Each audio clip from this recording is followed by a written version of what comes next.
The Memoirs of Sherlock Holmes. Adventure 1. Silver Blaze. "I'm afraid, Watson, that I shall have to go," said Holmes, as we sat down together to our breakfast one morning. "Go? Where to?" "To Dartmoor, to King's Pyland." I was not surprised. Indeed, my only wonder was that he had not already been mixed up in this extraordinary case, which was the one topic of conversation through the length and breadth of England. For a whole day my companion had rambled about the room with his chin upon his chest and his brows knitted, charging and recharging his pipe with the strongest black tobacco, and absolutely deaf to any of my questions or remarks. Fresh editions of every paper had been sent up by our newsagent, only to be glanced over and tossed down into a corner. Yet, silent as he was, I knew perfectly well what it was over which he was brooding. There was but one problem before the public which could challenge his powers of analysis, and that was the singular disappearance of the favourite for the Wessex Cup, and the tragic murder of its trainer. When, therefore, he suddenly announced his intention of setting out for the scene of the drama, it was only what I had been expecting and hoped for. "I should be most happy to go down with you if I should not be in the way," said I. "My dear Watson, you would confer a great favour upon me by coming, and I think that your time will not be misspent, for there are points about the case which promise to make it an absolutely unique one. We have, I think, just time to catch our train at Paddington, and I will go further into the matter upon our journey. You would oblige me by bringing with you your very excellent field-glass." And so it happened that an hour or so later I found myself in the corner of a first-class carriage flying along en route for Exeter, while Sherlock Holmes, with his sharp, eager face framed in his ear-flapping travelling cap, dipped rapidly into the bundle of fresh papers which he had procured at Paddington. We had left Reading far behind us before he thrust the last one of them under the seat and offered me his cigar case. "We are going well," said he, looking out the window and glancing at his watch. "Our rate at present is 53.5 miles an hour." "I have not observed the quarter-mile posts," said I. "Nor have I. But the telegraph posts upon this line are 60 yards apart, and the calculation is a simple one. I presume that you have looked into this matter of the murder of John Straker and the disappearance of Silver Blaze?" "I've seen what the Telegraph and the Chronicle have to say." "It is one of those cases where the art of the reasoner should be used rather for the sifting of details than for the acquiring of fresh evidence. The tragedy has been so uncommon, so complete, and of such personal importance to so many people, that we are suffering from a plethora of surmise, conjecture, and hypothesis. The difficulty is to detach the framework of fact, of absolute undeniable fact, from the embellishments of theorists and reporters. Then, having established ourselves upon this sound basis, it is our duty to see what inferences may be drawn and what are the special points upon which the whole mystery turns. On Tuesday evening I received telegrams from both Colonel Ross, the owner of the horse, and from Inspector Gregory, who is looking after the case, inviting my cooperation." "Tuesday evening?" I exclaimed. "And this is Thursday morning. Why didn't you go down yesterday?" "Because I made a blunder, my dear Watson, which is, I am afraid, a more common occurrence than anyone would think who only knew me through your memoirs. The fact is that I could not believe it possible that the most remarkable horse in England could long remain concealed, especially in so sparsely inhabited a place as the north of Dartmoor. From hour to hour yesterday I expected to hear that he had been found, and that his abductor was the murderer of John Straker. When, however, another morning had come, and I found that beyond the arrest of young Fitzroy Simpson nothing had been done, I felt that it was time for me to take action. Yet in some ways I feel that yesterday has not been wasted." "You have formed a theory, then?" "At least I have got a grip of the essential facts of the case. I shall enumerate them to you, for nothing clears up a case so much as stating it to another person, and I can hardly expect your cooperation if I do not show you the position from which we start." I lay back against the cushions, puffing at my cigar, while Holmes, leaning forward with his long, thin forefinger, checking off the points upon the palm of his left hand, gave me a sketch of the events which had led to our journey. "Silver Blaze," said he, "is from the Somomi stock, and holds as brilliant a record as his famous ancestor. He is now in his 5th year, and has brought in turn each of the prizes of the turf to Colonel Ross, his fortunate owner. Up to the time of the catastrophe he was the first favourite for the Wessex Cup, the betting being 3-1 on him.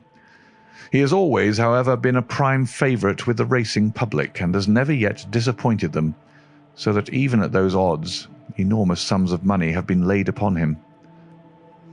It is obvious, therefore, that there were many people who had the strongest interest in preventing Silver Blaze from being there at the fall of the flag next Tuesday. The fact was, of course, appreciated at King's Pyland, where the Colonel's training stable is situated. Every precaution was taken to guard the favourite. The trainer, John Straker, is a retired jockey who rode in Colonel Ross's colours before he became too heavy for the weighing chair. He has served the Colonel for 5 years as jockey and for 7 as trainer, and has always shown himself to be a zealous and honest servant. Under him were 3 lads, for the establishment was a small one, containing only 4 horses in all. One of these lads sat up each night in the stable, while the others slept in the loft. All 3 bore excellent characters. John Straker, who is a married man, lived in a small villa about 200 yards from the stables. He has no children, keeps 1 maidservant, and is comfortably off. The country round is very lonely, but about half a mile to the north there is a small cluster of villas which have been built by a Tavistock contractor for the use of invalids and others who may wish to enjoy the pure Dartmoor air. Tavistock itself lies 2 miles to the west, while across the moor, also about 2 miles distant, is the larger training establishment of Mapleton, which belongs to Lord Backwater, and is managed by Silas Brown. In every other direction, the moor is a complete wilderness, inhabited only by a few roaming gypsies. Such was the general situation last Monday night, when the catastrophe occurred. On that evening the horses had been exercised and watered as usual, and the stables were locked up at 9 o'clock. 2 of the lads walked up to Trainer's house, where they had supper in the kitchen, while the third, Ned Hunter, remained on guard. At a few minutes after 9, the maid, Edith Baxter, carried down to the stables his supper, which consisted of a dish of curried mutton. She took no liquid, as there was a water tap in the stables, and it was the rule that the lad on duty should drink nothing else. The maid carried a lantern with her, as it was very dark and the path ran across the open moor. Edith Baxter was within 30 yards of the stables when a man appeared out of the darkness and called to her to stop. As he stepped into the circle of yellow light thrown by the lantern, she saw that he was a person of gentlemanly bearing, dressed in a grey suit of tweeds with a cloth cap. He wore gaiters and carried a heavy stick with a knob to it.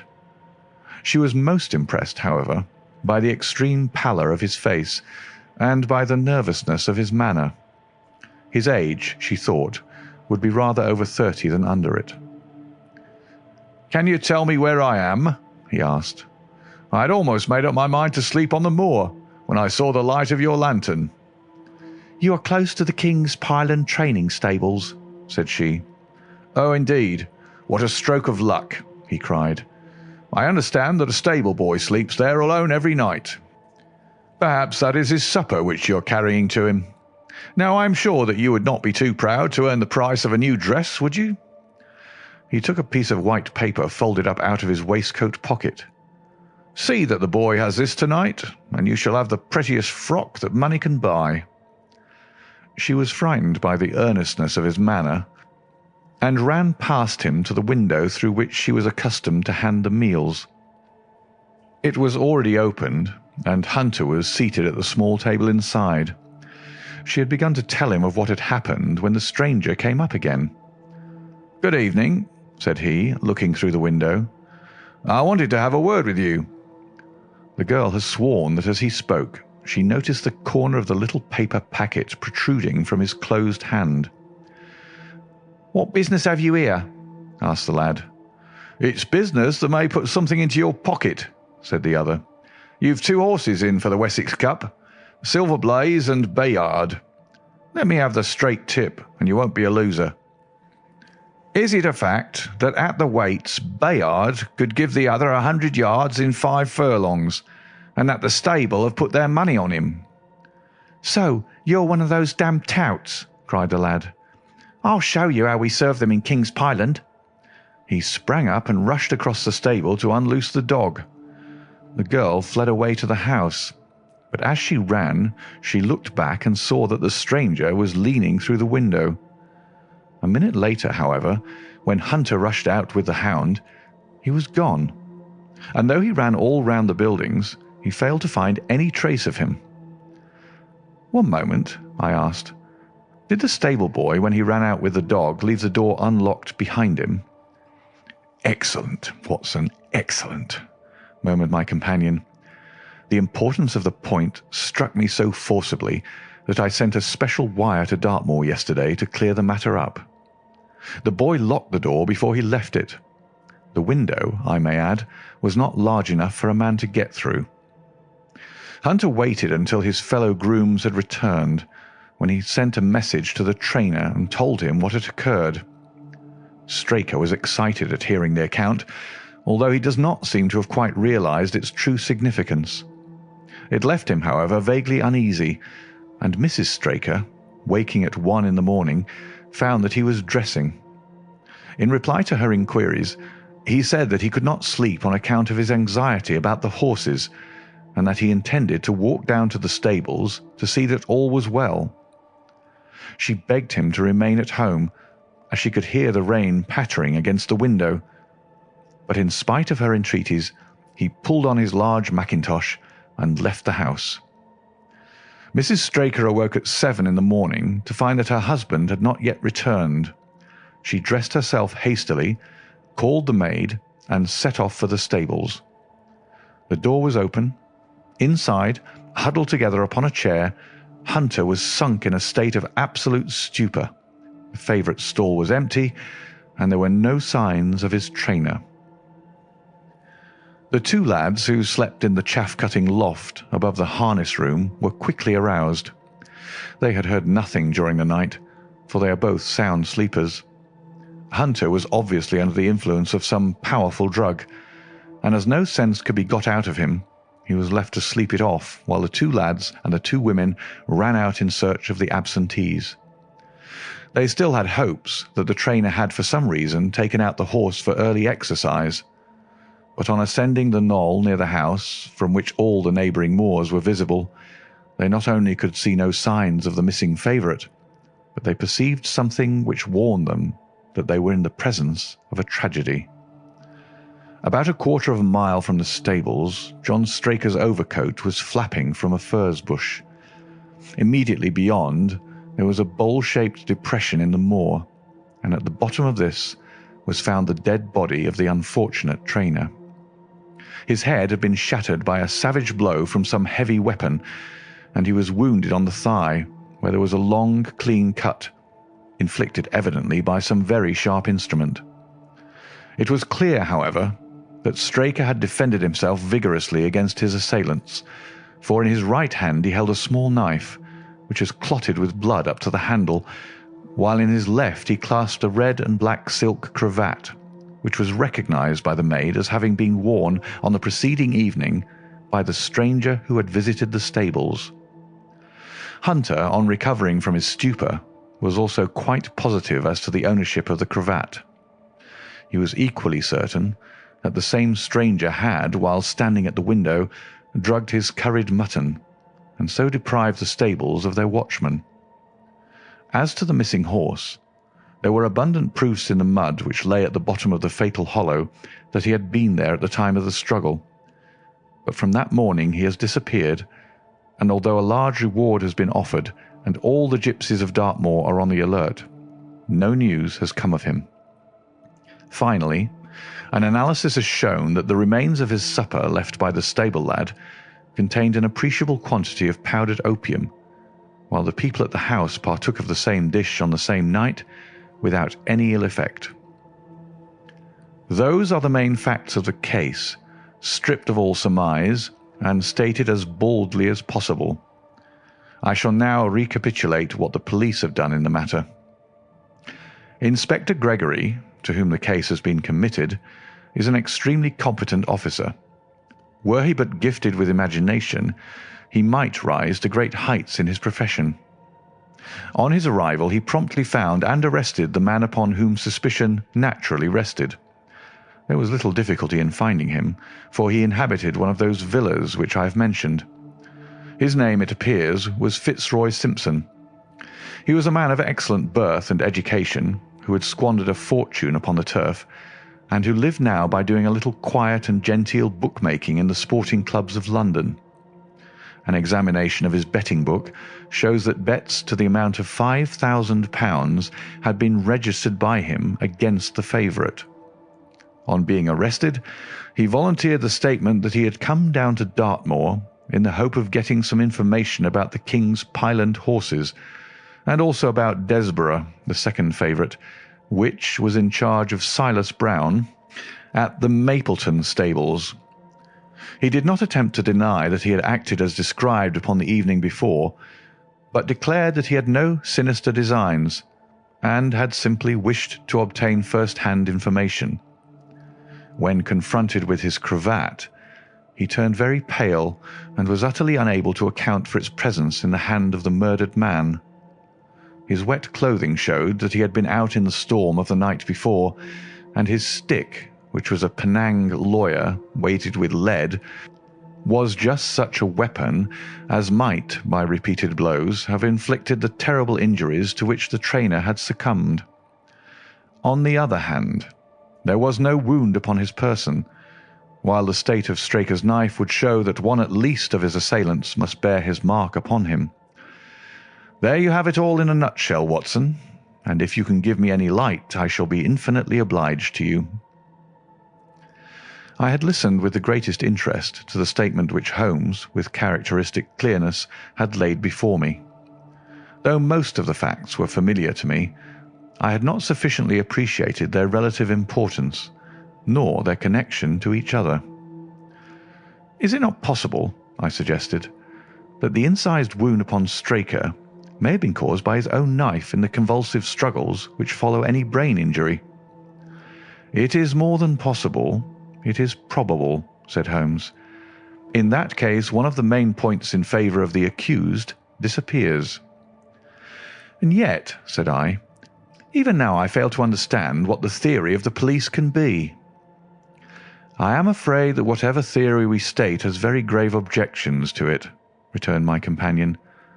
The police imagine, I take it, that this Fitzroy Simpson, having drugged the lad and having in some way obtained a duplicate key, opened the stable door and took out the horse, with the intention, apparently, of kidnapping him altogether. His bridle is missing, so that Simpson must have put this on. Then, having left the door open behind him, he was leading the horse away over the moor when he was either met or overtaken by the trainer. A row naturally ensued. Simpson beat out the trainer's brains with his heavy stick without receiving any injury from the small knife which Straker used in self-defence, and then the thief either led the horse onto some secret hiding place, or else it may have bolted during the struggle and be now wandering out on the moors. That is the case as it appears to the police, and improbable as it is, all other explanations are more improbable still. However, I shall very quickly test the matter when I am once upon the spot, and until then I cannot really see how we can get much further than our present position. It was evening before we reached the little town of Tavistock, which lies, like the boss of a shield, in the middle of the huge circle of Dartmoor. Two gentlemen were waiting us in the station, The one a tall, fair man with lion-like hair and beard, and curiously penetrating light blue eyes. The other, a small, alert person, very neat and dapper in a frock coat and gaiters, with trim little side whiskers and an eyeglass. The latter was Colonel Ross, the well-known sportsman. The other, Inspector Gregory, a man who was rapidly making his name in the English detective service. "I am delighted that you have come down, Mr. Holmes," said the Colonel. "The Inspector here has done all that could possibly be suggested, but I wish to leave no stone unturned in trying to avenge poor Straker and in recovering my horse." "Have there been any fresh developments?" asked Holmes. "I'm sorry to say that we have made very little progress," said the Inspector. "We have an open carriage outside, and as you would no doubt like to see the place before the light falls, we might talk it over as we drive." A minute later we were all seated in a comfortable landau, and were rattling through the quaint old Devonshire city. Inspector Gregory was full of his case, and poured out a stream of remarks, while Holmes threw in an occasional question or interjection. Colonel Ross leaned back with his arms folded and his hat tilted over his eyes, while I listened with interest to the dialogue of the two detectives. Gregory was formulating his theory, which was almost exactly what Holmes had foretold in the train. "The net is drawn pretty close round Fitzroy Simpson," he remarked, "and I believe myself that he is our man. At the same time, I recognise that the evidence is purely circumstantial, and that some new development may upset it." "How about Straker's knife?" "We have quite come to the conclusion that he wounded himself in his fall." "My dear friend Dr. Watson made that suggestion to me as we came down. If so, it would tell against this man Simpson." "Undoubtedly. He has neither a knife nor any sign of a wound. The evidence against him is certainly very strong. He had a great interest in the disappearance of the favourite. He lies under suspicion of having poisoned the stable boy. He was undoubtedly out in the storm. He was armed with a heavy stick, and his cravat was found in the dead man's hand. I really think we have enough to go before a jury." Holmes shook his head. "A clever counsel would tear it all to rags," said he. "Why should he take the horse out of the stable? If he wished to injure it, why could he not do it there? Has a duplicate key been found in his possession? What chemist sold him the powdered opium? Above all, where could he, a stranger to the district, hide a horse, and such a horse as this? What is his own explanation as to the paper which he wished the maid to give to the stable boy?" "He says that it was a £10 note. One was found in his purse. But your other difficulties are not so formidable as they seem. He is not a stranger to the district. He has twice lodged at Tavistock in the summer. The opium was probably brought from London. The key, having served its purpose, will be hurled away. The horse may be at the bottom of one of the pits or old mines upon the moor." "What does he say about the cravat?" "He acknowledges that it is his, and declares that he had lost it. But a new element has been introduced into the case, which may account for his leading the horse from the stable." Holmes pricked up his ears. "We have found traces which show that a party of gipsies encamped on Monday night within a mile of the spot where the murder took place. On Tuesday they were gone. Now, presuming that there was some understanding between Simpson and these gipsies, might he not have been leading the horse to them when he was overtaken, and may they not have him now?" "It is certainly possible." "The moor is being scoured for these gipsies. I have also examined every stable and outhouse in Tavistock, and for a radius of 10 miles. "There is another training stable quite close, I understand." "Yes, and that is a factor which we must certainly not neglect. As Desborough, their horse, was second in the betting, they had an interest in the disappearance of the favourite. Silas Brown, the trainer, is known to have had large bets upon the event, and he was no friend to poor Straker. We have, however, examined the stables, and there is nothing to connect him with the affair." And nothing to connect this man Simpson with the interests of the Mapleton stables? Nothing at all. Holmes leaned back in the carriage and the conversation ceased. A few minutes later our driver pulled up at a neat little red brick villa with overhanging eaves which stood by the road. Some distance off, across a paddock, lay a long grey-tiled outbuilding. In every other direction the low curves of the moor, bronze-coloured from the fading ferns, stretched away to the skyline, broken only by the steeples of Tavistock, and by a cluster of houses away to the westward which marked the Mapleton stables. We all sprang out with the exception of Holmes, who continued to lean back with his eyes fixed upon the sky in front of him, entirely absorbed in his own thoughts. It was only when I touched his arm that he roused himself with a violent start and stepped out of the carriage. "Excuse me," said he, turning to Colonel Ross, who had looked at him in some surprise. "I was daydreaming." There was a gleam in his eyes and a suppressed excitement in his manner which convinced me, used as I was to his ways, that his hand was upon a clue, though I could not imagine where he had found it. "Perhaps you would prefer at once to go on to the scene of the crime, Mr. Holmes," said Gregory. "I think that I should prefer to stay here a little and go into one or two questions of detail. Straker was brought back here, I presume?" "Yes, he lies upstairs. The inquest is tomorrow." "He has been in your service some years, Colonel Ross?" "I have always found him an excellent servant." "I presume that you made an inventory of what he had in his pockets at the time of his death, Inspector?" "I have the things themselves in the sitting room, if you would care to see them." "I should be very glad." We all filed into the front room and sat round the central table, while the inspector unlocked a square tin box and laid a small heap of things before us. There was a box of vestas, 2 inches of tallow candle, an ADP briar root pipe, a pouch of sealskin with half an ounce of long-cut Cavendish, a silver watch with a gold chain, 5 sovereigns in gold, an aluminium pencil case, a few papers, and an ivory-handled knife with a very delicate, inflexible blade marked Weiss & Co., London. "This is a very singular knife," said Holmes, lifting it up and examining it minutely.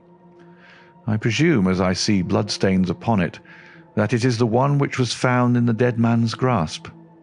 Watson, this knife is surely in your line." "It's what we call a cataract knife," said I. "I thought so.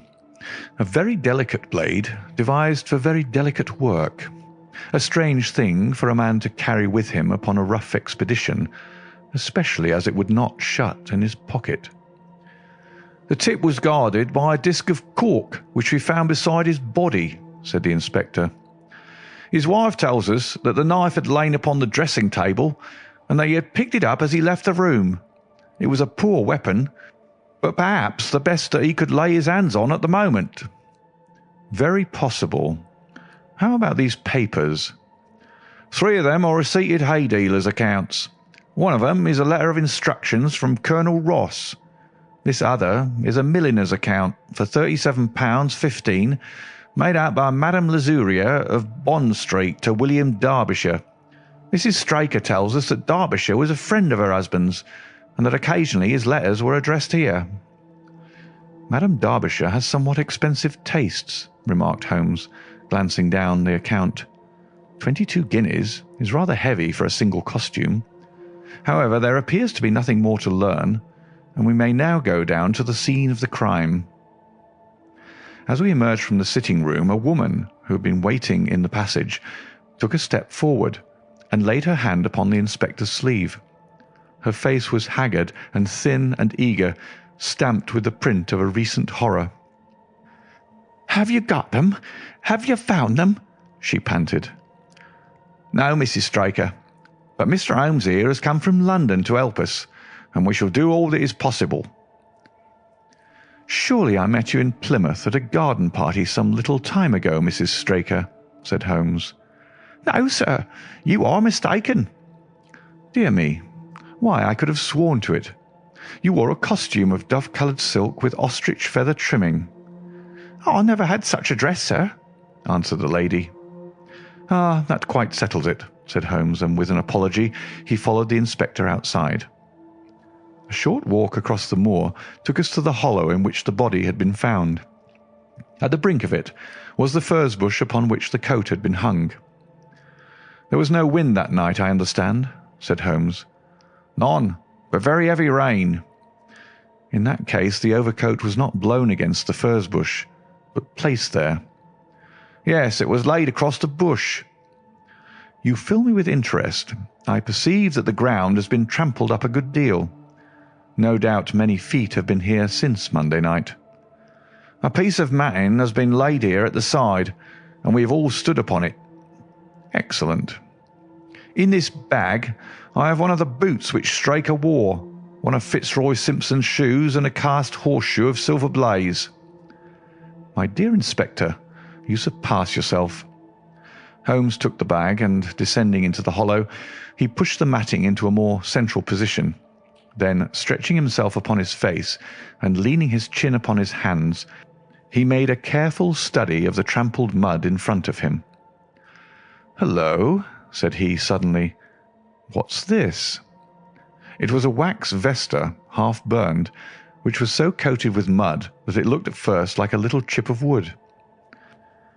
"I cannot think how I came to overlook it," said the inspector with an expression of annoyance. "It was invisible, buried in the mud. I only saw it because I was looking for it." "What? You expected to find it?" "I thought it not unlikely." He took the boots from the bag and compared the impressions of each of them with marks upon the ground. Then he clambered up to the rim of the hollow and crawled about among the ferns and bushes. "I'm afraid that there are no more tracks," said the inspector. "I have examined the ground very carefully for 100 yards in each direction." "Indeed," said Holmes, rising. "I should not have the impertinence to do it again after what you say. But I should like to take a little walk over the moor before it grows dark, that I may know my ground tomorrow, and I think that I shall put this horseshoe into my pocket for luck." Colonel Ross, who had shown some signs of impatience at my companion's quiet and systematic method of work, glanced at his watch. "I wish you would come back with me, Inspector," said he. "There are several points on which I should like your advice, and especially as to whether we do not owe it to the public to remove our horse's name from the entries for the Cup." "Certainly not," cried Holmes with decision. "I should let the name stand." The colonel bowed. "I am very glad to have had your opinion, sir," said he. "You will find us at poor Straker's house when you have finished your walk, and we can drive together into Tavistock." He turned back with the inspector, while Holmes and I walked slowly across the moor.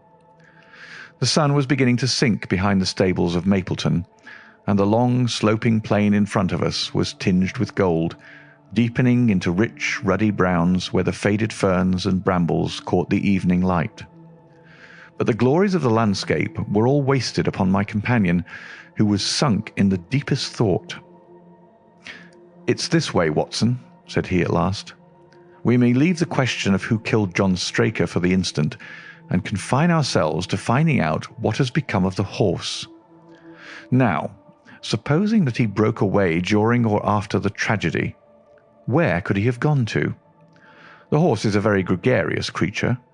If left to himself, his instincts would have been either to return to King's Pyland or go over to Mapleton. Why should he run wild upon the moor? He would surely have been seen by now, and why should gipsies kidnap him?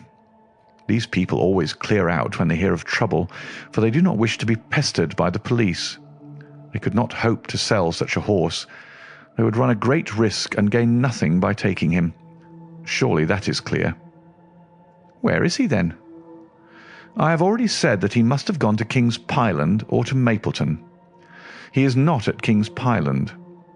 Therefore, he is at Mapleton. Let us take that as a working hypothesis and see what it leads us to.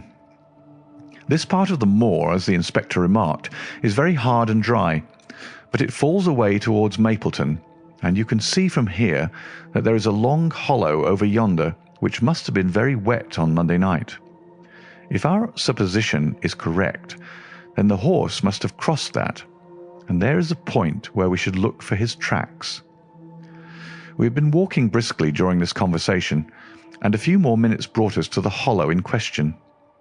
At Holmes' request, I walked down the bank to the right, and he to the left.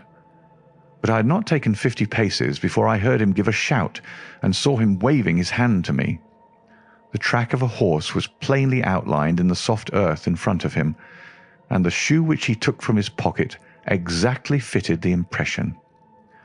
"See the value of imagination," said Holmes. "It is the one quality which Gregory lacks. We imagined what might have happened, acted upon the supposition, and find ourselves justified. Let us proceed." We crossed the marshy bottom and passed over a quarter of a mile of dry, hard turf. Again the ground sloped, and again we came on the tracks. Then we lost them for half a mile, but only to pick them up once more quite close to Mapleton. It was Holmes who saw them first, and he stood pointing with a look of triumph upon his face. A man's track was visible beside the horse's. "The horse was alone before," I cried. "Quite so. It was alone before. Hullo, what is this?" The double track turned sharp off and took the direction of King's Pyland. Holmes whistled, and we both followed along after it. His eyes were on the trail, but I happened to look a little to one side and saw to my surprise the same tracks coming back again in the opposite direction. "One for you, Watson," said Holmes when I pointed it out. "You have saved us a long walk, which would have brought us back on our own traces. Let us follow the return track." We had not to go far. It ended at the paving of asphalt which led up to the gates of the Mapleton stables. As we approached, a groom ran out from them. "We don't want any loiterers about here," said he. "I only wish to ask a question," said Holmes, with his finger and thumb in his waistcoat pocket. "Should I be too early to see your master, Mr. Silas Brown, if I were to call at 5 o'clock tomorrow morning?" "Bless you, sir, if anyone is about, he will be, for he's always the first stirring. But here he is, sir, to answer your questions for himself.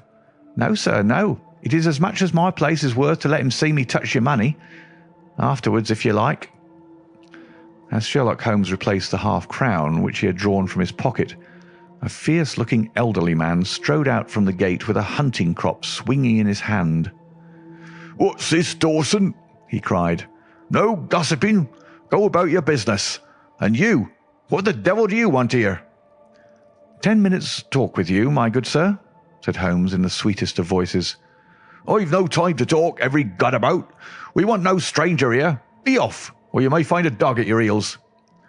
Holmes leaned forward and whispered something in the trainer's ear. He started violently and flushed to the temples. "It's a lie," he shouted. "An infernal lie." "Very good. Shall we argue about it here in public, or talk it over in your parlour?" "Oh, come in if you wish to." Holmes smiled. "I shall not keep you more than a few minutes, Watson," said he. "Now, Mr. Brown, I am quite at your disposal." It was 20 minutes, and the reds had all faded into greys before Holmes and the trainer reappeared. Never have I seen such a change as had been brought about in Silas Brown in that short time. His face was ashy pale. Beads of perspiration shone upon his brow, and his hands shook until the hunting crop wagged like a branch in the wind.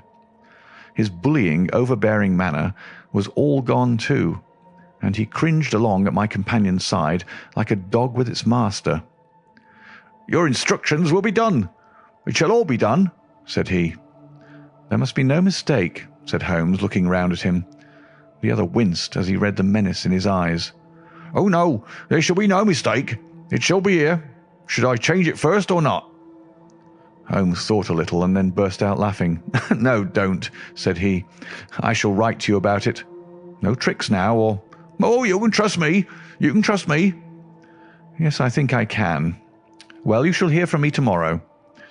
He turned upon his heel, disregarding the trembling hand which the other held out to him, and we set off for King's Pyland.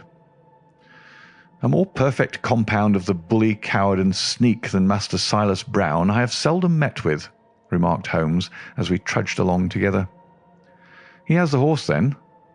He tried to bluster out of it, but I described to him so exactly what his actions had been upon that morning that he is convinced that I was watching him. Of course, you observe the peculiarly square toes in the impressions, and that his own boots exactly corresponded to them.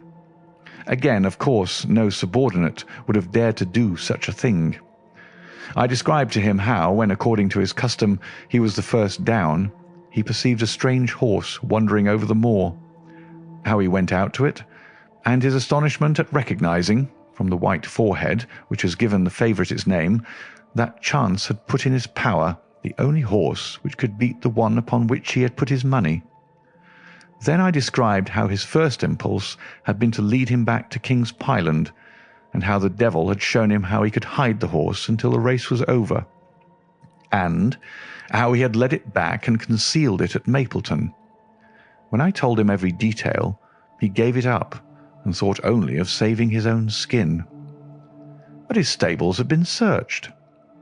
Oh, an old horse-faker like him has many a dodge. But are you not afraid to leave the horse in his power now, since he has every interest in injuring it? My dear fellow, he will guard it as the apple of his eye. He knows that his only hope of mercy is to produce it safe. Colonel Ross did not impress me as a man who would be likely to show much mercy in any case. The matter does not rest with Colonel Ross. I follow my own methods and tell as much or as little as I choose. That is the advantage of being unofficial. I don't know whether you observed it, Watson, but the Colonel's manner has been just a trifle cavalier to me. I am inclined now to have a little amusement at his expense. Say nothing to him about the horse. Certainly not without your permission. And, of course, this is all quite a minor point compared to the question of who killed John Straker. And you will devote yourself to that? On the contrary, we both go back to London by the night train. I was thunderstruck by my friend's words. We had only been a few hours in Devonshire, and that he should give up an investigation which he had begun so brilliantly was quite incomprehensible to me. Not a word more could I draw from him until we were back at the trainer's house. The Colonel and the Inspector were awaiting us in the parlour. "My friend and I returned to town by the night express," said Holmes. "We have had a charming little breath of your beautiful Dartmoor air." The Inspector opened his eyes, and the Colonel's lip curled in a sneer. "So you despair of arresting the murderer of poor Straker?" said he. Holmes shrugged his shoulders. "There are certainly grave difficulties in the way," said he. "I have every hope, however, that your horse will start upon Tuesday, and I beg that you will have your jockey in readiness. Might I ask for a photograph of Mr. John Straker?" The Inspector took one from an envelope and handed it to him. "My dear Gregory, you anticipate all my wants. If I might ask you to wait here for an instant, I have a question which I should like to put to the maid." "I must say that I am rather disappointed in our London consultant," said Colonel Ross bluntly as my friend left the room. "I do not see that we are any further than when he came." "At least you have his assurance that your horse will run," said I. "Yes, I have his assurance," said the Colonel with a shrug of his shoulders. "I should prefer to have the horse." I was about to make some reply in defence of my friend when he entered the room again. "Now, gentlemen," he said, "I am quite ready for Tavistock." As we stepped into the carriage, one of the stable lads held the door open for us. A sudden idea seemed to occur to Holmes, for he leaned forward and touched the lad upon the sleeve. "You have a few sheep in the paddock," he said. "Who attends to them?" "I do, sir." "Have you noticed anything amiss with them of late?" "Well, sir, not of much account, but 3 of them have gone lame, sir." I could see that Holmes was extremely pleased, for he chuckled and rubbed his hands together. "A long shot, Watson, "A very long shot," said he, pinching my arm. "Gregory, let me recommend to your attention this singular epidemic among the sheep. Drive on, coachman." Colonel Ross still wore an expression which showed the poor opinion which he had formed of my companion's ability, but I saw by the inspector's face that his attention had been keenly aroused. "You consider that to be important?" he asked. "Exceedingly so." "Is there any point to which you would wish to draw my attention?" "To the curious incident of the dog in the night time." "The dog did nothing in the night time." "That was the curious incident," remarked Sherlock Holmes. 4 days later, Holmes and I were again in the train bound for Winchester to see the race for the Wessex Cup. Colonel Ross met us by appointment outside the station, and we drove in his drag to the course beyond the town. His face was grave, and his manner was cold in the extreme. "I have seen nothing of my horse," said he. "I suppose that you would know him when you saw him?" asked Holmes. The colonel was very angry. "I have been on the turf for 20 years, and never was asked such a question as that before," said he. "A child would know Silver Blaze, with his white forehead and his mottled-off foreleg." "How is the betting?" "Well, that is the curious part of it. You could have got 15 to 1 yesterday, but the price has become shorter and shorter, until you can hardly get 3 to 1 now." Said Holmes. "Somebody knows something. That is clear." As the drag drew up in the enclosure near the grandstand, I glanced at the card to see the entries. "Wessex Plate," it ran. 50 sovs each, H feet with 1,000 sovs added for 4 and 5-year-olds. Second L300, third L200. New course, 1 mile and 5 furlongs. Mr. Heath Newton's The Negro, red cap, cinnamon jacket. Colonel Wardlaw's Pugilist, pink cap, blue and black jacket. Lord Backwater's Desborough, yellow cap and sleeves. Colonel Ross's Silver Blaze, black cap, red jacket. Duke of Balmoral's Iris, yellow and black stripes. Lord Singleford's Rasper, purple cap, black sleeves. "We scratched our other one and put all our hopes on your word," said the colonel. "Why, what is that? Silver Blaze favourite?" 5 to 4 against Silver Blaze," roared the ring. 5 to 4 against Silver Blaze. 5 to 15 against Desborough. 5 to 4 on the field." "There are the numbers up," I cried. "They are all 6 there." "All 6 there? Then my horse is running," cried the colonel in great agitation. "But I don't see him. My colours have not passed." "Only 5 have passed. This must be he." As I spoke, a powerful bay horse swept out from the weighing enclosure and cantered past us, bearing on its back the well-known black and red of the colonel. "That's not my horse," cried the owner. "That beast has not a white hair upon its body. What is this that you have done, Mr. Holmes?" "Well, well, let us see how he gets on," said my friend imperturbably.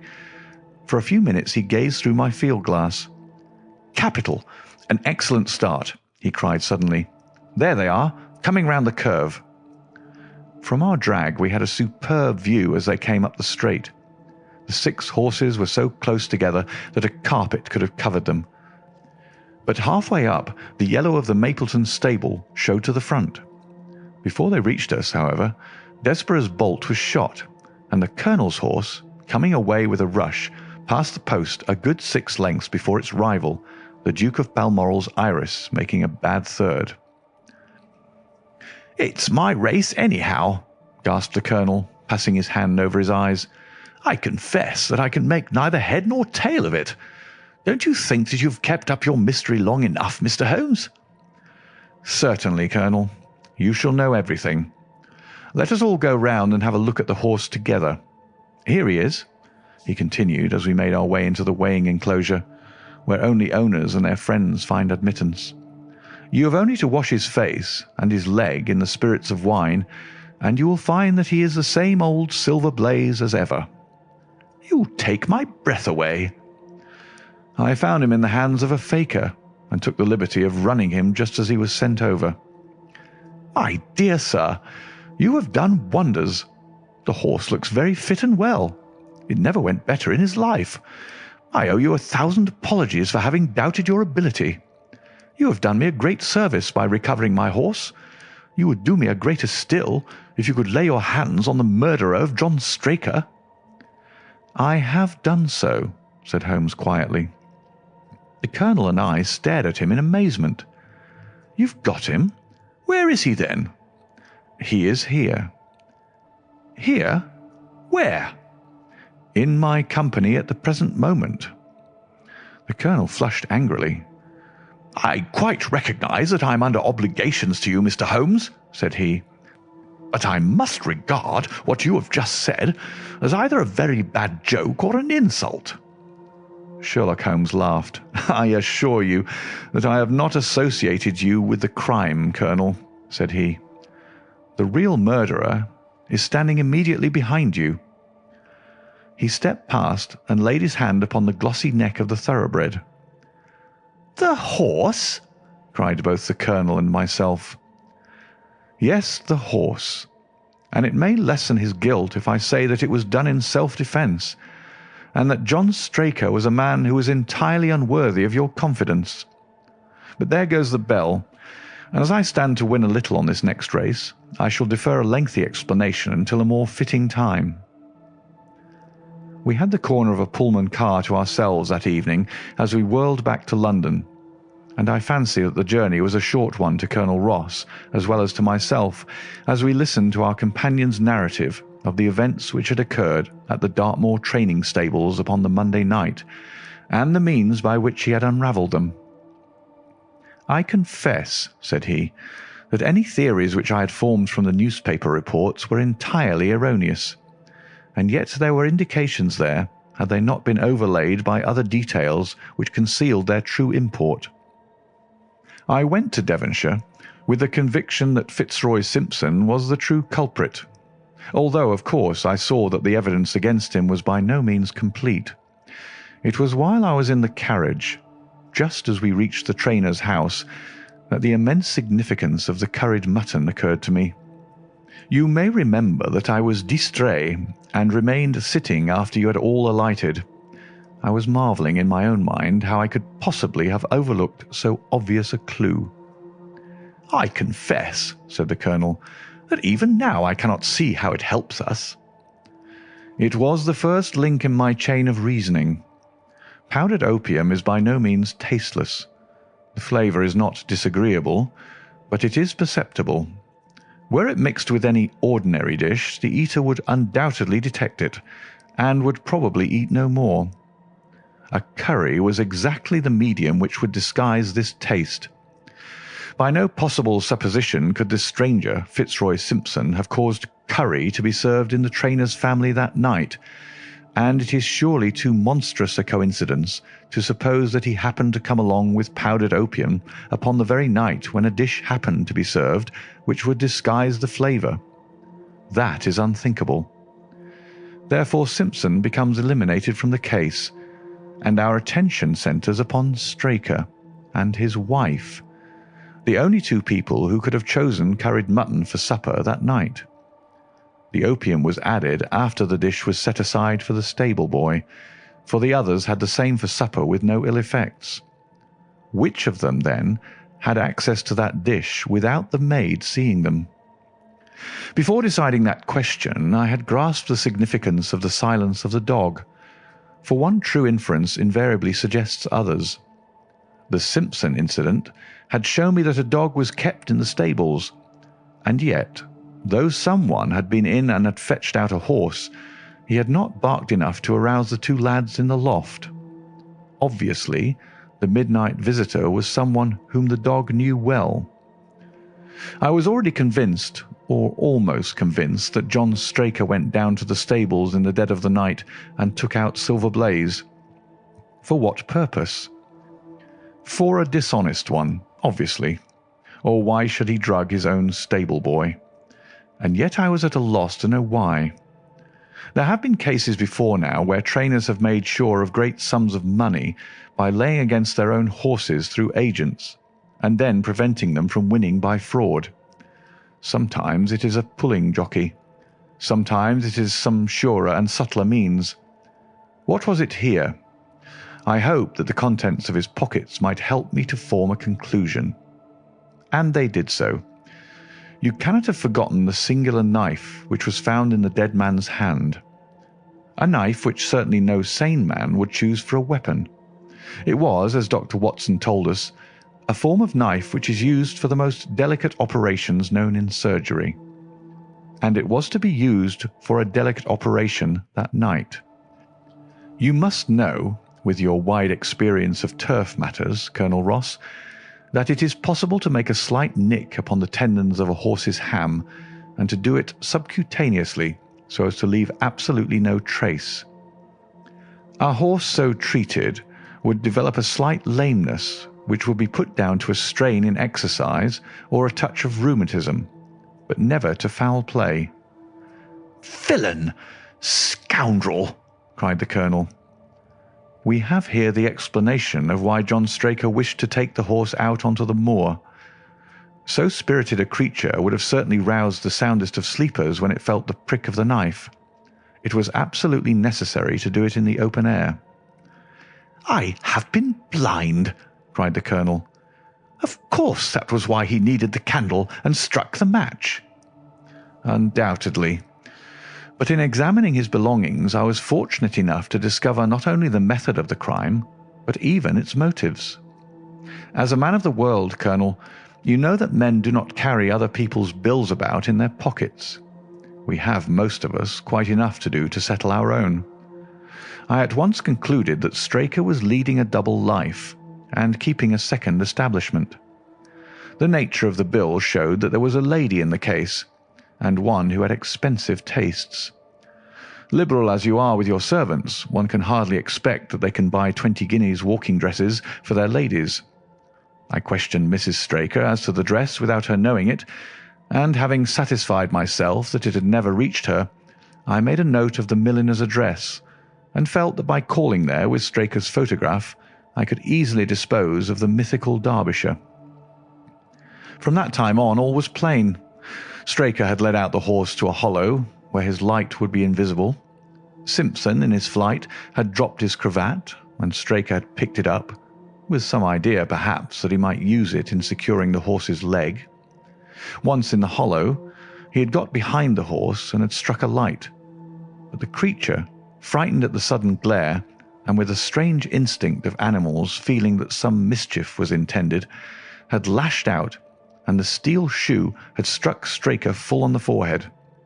He had already, in spite of the rain, taken off his overcoat in order to do his delicate task, and so, as he fell, his knife gashed his thigh. Do I make it clear? "Wonderful!" cried the Colonel. "Wonderful! You might have been there." My final shot was, I confess, a very long one. It struck me that so astute a man as Straker would not undertake this delicate tendon nicking without a little practice. What could he practice on? My eyes fell upon the sheep, and I asked a question which, rather to my surprise, showed that my surmise was correct. When I returned to London, I called upon the milliner, who had recognized Straker as an excellent customer of the name of Derbyshire, who had a very dashing wife with a strong partiality for expensive dresses. I have no doubt that this woman had plunged him over head and ears in debt, and so led him into this miserable plot. "You have explained all but one thing," cried the Colonel. "Where was the horse?" "Ah, it bolted, and was cared for by one of your neighbours. We must have an amnesty in that direction, I think. This is Clapham Junction, if I am not mistaken, and we shall be in Victoria in less than 10 minutes. If you care to smoke a cigar in our rooms, Colonel, I shall be happy to give you any other details which might interest you." End of Silver Blaze.